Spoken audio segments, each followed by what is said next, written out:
Question number 6 question क्या है आपका? ए भवन की ऊंचाई दे रखी है आपको, क्या दे रखी है? भवन की ऊंचाई।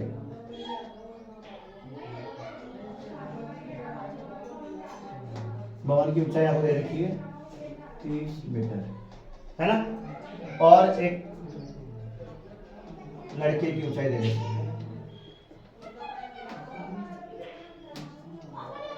1.5 मीटर। अब देखो चित्र में समझा लो, ये आपका भवन है, ठीक है?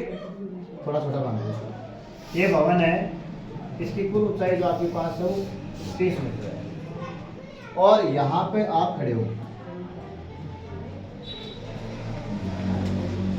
ठीक है? और आपकी जो हाइट है वो 1.5 मीटर है। कितनी आपकी हाइट?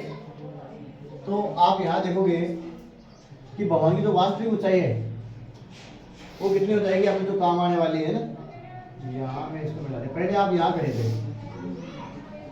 इमेजिन कीजिए कि आप लोग पहले चितावा स्टूडेंट से सत्य माता के मंदिर को देखते हो, है ना? फिर आप चलते चलते अपनी कोचिंग के पास आ गए। अब यहाँ से आप देख रहे हो ना। अब देखो, पहले आप यहाँ थे, दूर थे, तो हमें किसी चीज को देखने के लिए गर्दन कम ऊपर करनी पड़ती है, तो कोण कम बनता है। तो ये वाला कोण कितना आपका? 30। और जैसे हम लचील जाएंगे वैसे से करेंगे, अपनी गर्दन ऊपर होगी, और गर्दन ऊपर तो कोण का मान क्या होगा? बढ़ जाएगा। तो ये वाला कोण कितना होगा आपका? 60 डिग्री। पहले मान लो आप स्टैंड पे खड़े थे, स्टैंड से अपनी कोचिंग की जो दूरी है वो 8 किलोमीटर है। कितने है? 8 मीटर मान लो, कितने है? 8 मीटर। और फिर यहाँ कोचिंग के बाद जो माता जी का मंदिर है उसकी दूरी कितनी है आपकी?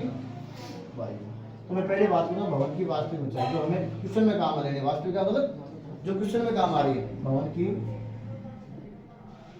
वास्तविक ऊंचाई।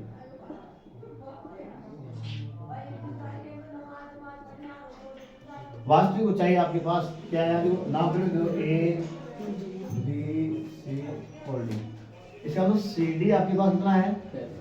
30 माइनस 1.5।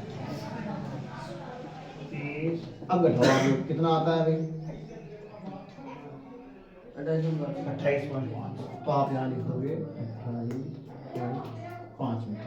ये वास्तविक ऊंचाई होगी, यानी सी डी आपके पास कितना आ गया? 28.5। प्रश्न में सी डी लिखूंगा ना, ये लैंग्वेज नहीं लिखेंगे हम लोग। उसके बाद हम लोगों ने क्या माना है? ए बी कितना है? ए बी कितना बताओ? अक्ष।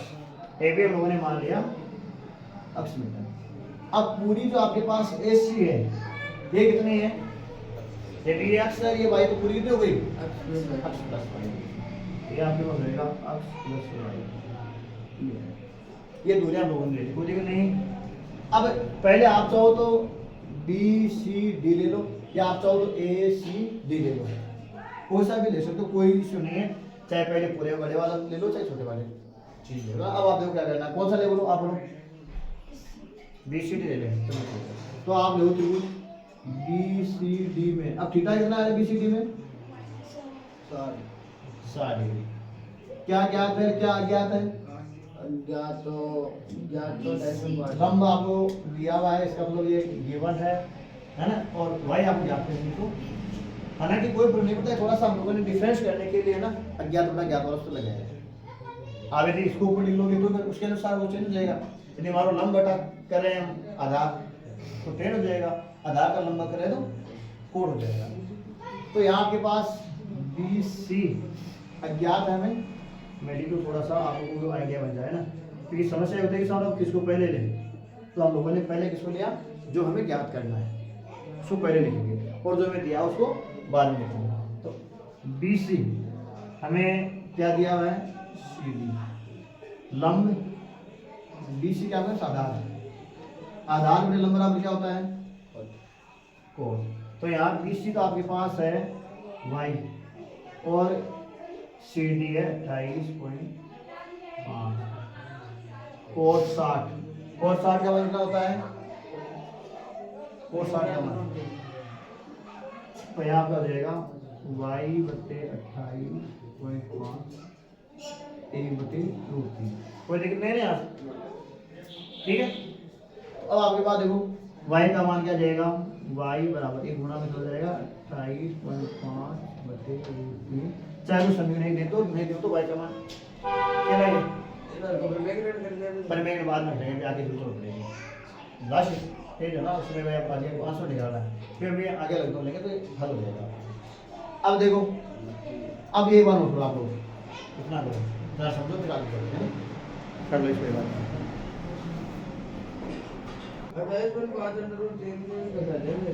हाँ बता दो। अब देखो, अब आप देखो लो ए सी डी, तो ए सी डी में थीटा कितना है, अब बोर्ड को देखो इधर, थीटा कितना है 30 है, कितना बोला करो है ना, नहीं क्यों को समझाया हमारी 0% है, क्यों मैं बता रहे थे वो पार्ट से नीचे मैं सोच रहे मिला रहे होते माता जी के बोले तो पूरा विषय पड़ जाए बन रहे। अब देखो क्या गया था अपने पास के पूरी दे रखी है आपको, मैं कहूँगा अज्ञात ए सी बटा क्या गया था इसमें सी डी। ए सी क्या है इसमें बताओ, ए सी त्रिभुज का क्या है आधार, तो यहाँ लिखो ए, मैं हर बार लिख रहा हूँ कि आप लोगों को याद हो जाएगा। सी डी क्या है त्रिभुज का, तो लिखो। अब आधार बटा लंब का मतलब क्या होता है कोण, और ये आपके पास दे रखा है A C X plus Y C D 28.5 cot 30, cot 30 का मान कितना होता है, तो यहाँ से आपको लगेगा एक्स प्लस वाई बटा 28.5 बराबर √3।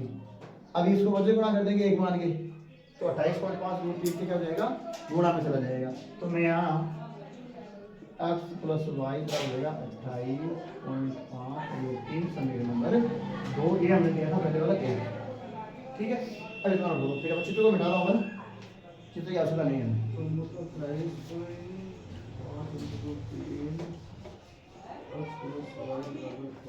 मैं यहाँ कर दूँगा, ये कर लिया आप लोगों ने नीचे वाला ना, तो उसको अभी y का मान रखना, तो मैं यही करता हूँ, आप लोग ध्यान रखिए, सारा क्वेश्चन बोर्ड पे रह जाए सामने ना, ये वाला होगा उसको यहाँ करेंगे y का मान इसमें रखोगे रहे समीकरण 2 में, तो y का मान यहाँ रखेंगे तो 28.5/√3 है ना, x प्लस 28.5/√3 बराबर 28.5√3। अब उस इधर पक्षांतर कर देंगे तो किससे हो जाएगा ये माइनस का, तो हम यहाँ लिखेंगे x बराबर 28.5√3 माइनस 28.5/√3। अब क्या करोगे आप लोग लघुत्तम लोगे, a को √3 का लघुत्तम कितना हो जाएगा √3, a का भाग √3 में √3 बार, √3 को √3 से गुणा करेंगे तो 3 आता है, तो यहाँ पर आ जाएगा 28.5, फिर ये तो क्वेश्चन है, फिर रूट तो सटावा का और पूरी संख्या गुणा, हाँ तो पूरी उसी तो अभी गुणा उसी लगा के यार हम बिठा करना।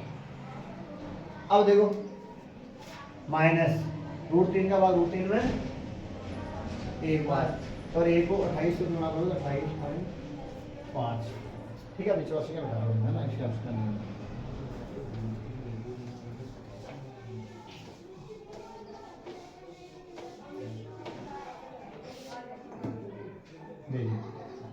अब चाहे तो कॉमन ले लो, दोनों में कॉमन आ रहा है ना 28.5, ताकि हमें गुणा थोड़ा कम करना पड़े, तो यहाँ बच गया 3, यहाँ बच गया आपका 3 माइनस 1 है ना, हर चीज संख्या में गुणा और भाग में क्या होता है, एक छुपाव होता है ना, जब हमें आवश्यकता पड़ती है उसको यूज कर लेते हैं।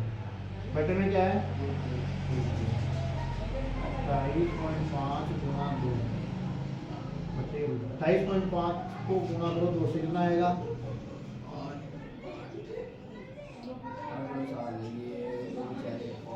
57।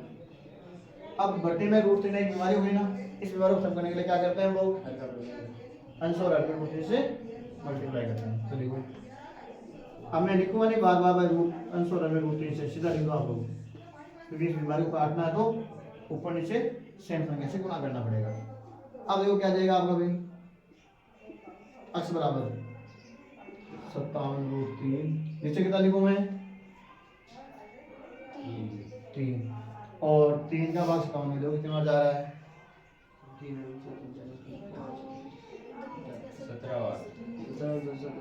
19 2.5 का काम हो रहा है। ये आपके पास अभी दूरी हो गई है ना, तो उसके द्वारा तय की दूरी कितनी जाएगी? 19√3 मीटर। चलो